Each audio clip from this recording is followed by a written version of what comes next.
So here we can see Vico Work Package Manager, and in this case here what we're actually going to do is create a new package, and we're going to create it for the substructure concrete, and we need to establish what approval state it's in. Is it target, estimate, planned?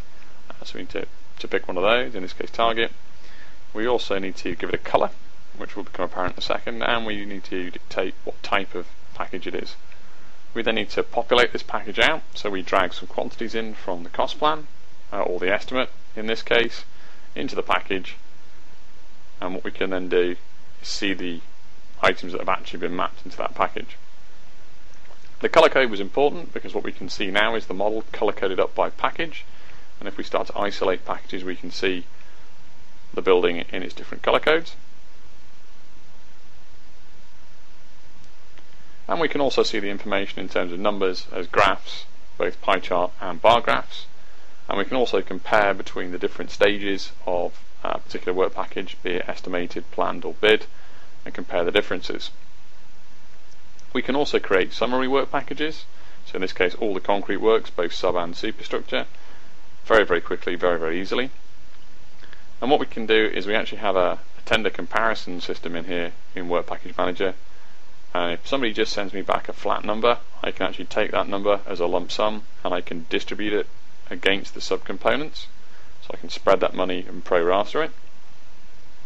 I can also add notes if there are any inclusions or exclusions. I can make sure these are noted up in the system.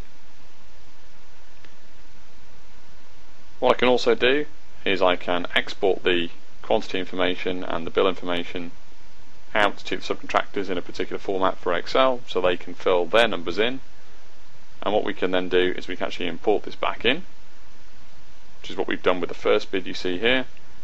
And in some cases some items will be missing, they may not price them or they may include them in other items, and we have the option to plug values from various data fields within Vico based upon the various cost stages we use.